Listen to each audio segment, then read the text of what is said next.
If there's one thing Donald Trump has made clear, it's that he doesn't trust election results when he loses. I just went through a rigged election. They want to try and steal an election. Our elections are bad. This year's presidential race looks to be the tightest since modern polling began. If Kamala Harris wins, Donald Trump won't give up without a fight. But just how messy could things get? We won the election in 2020. Who the hell knows what's going to be in 2024? The nadir for modern American politics came on January 6, 2021. What are we here for? To stop the steal. That was when violent supporters of Trump attacked the Capitol, trying to stop Vice President Mike Pence from certifying the election of President Joe Biden. Since then, Donald Trump's machine has been gearing up to fight another loss this year. In Arizona, Republicans have launched a lawsuit to remove 500,000 entries from the state's voter rolls.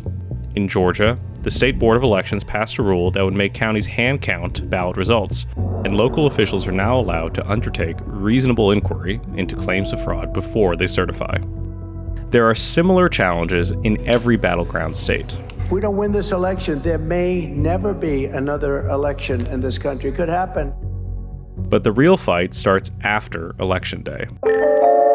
First, if Trump lost, he would take any election fraud claims up with governors and secretaries of state who certify state election results, just as he did in Georgia after the 2020 election. I just want to find 11,780 votes. During the 2022 midterms, Trump played kingmaker, trying to get those top state officials onto his side. He endorsed candidates who parroted his claims of election fraud, but many of them lost. Even if a few officials at the county level actually refuse to certify their results, state judges are expected to force them to do so quickly.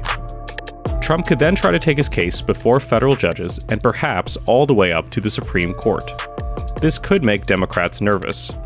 The Supreme Court has a large conservative majority. Trump appointed 3 of the current justices, but almost all judges have been skeptical of Trump's election claims when they've been made previously. If they don't back his case, Trump could try to disrupt the congressional count on January 6, 2025. But here, too, the rules have changed, and not in Trump's favor. The previous rules required 1 House member and 1 senator to force Congress to consider challenges to a state's vote. Now, 87 members of the House and 20 senators would have to agree in order for Congress to adjourn its session and consider a rejection. Even if Trump got those votes, he'd need a majority of both chambers to actually overturn a state's electoral votes, and that is very unlikely to happen. Ultimately, America will see a successful transfer of power, even if, like the previous time, it is not peaceful. Riots exactly like those in 2021 are unlikely. Joe Biden will ensure that the Capitol is well defended in 2025. But to have democracy work well, you need losers' consent and belief that elections are free and fair. The seeds of doubt Trump has sown for years will have political consequences even after he is long gone from power.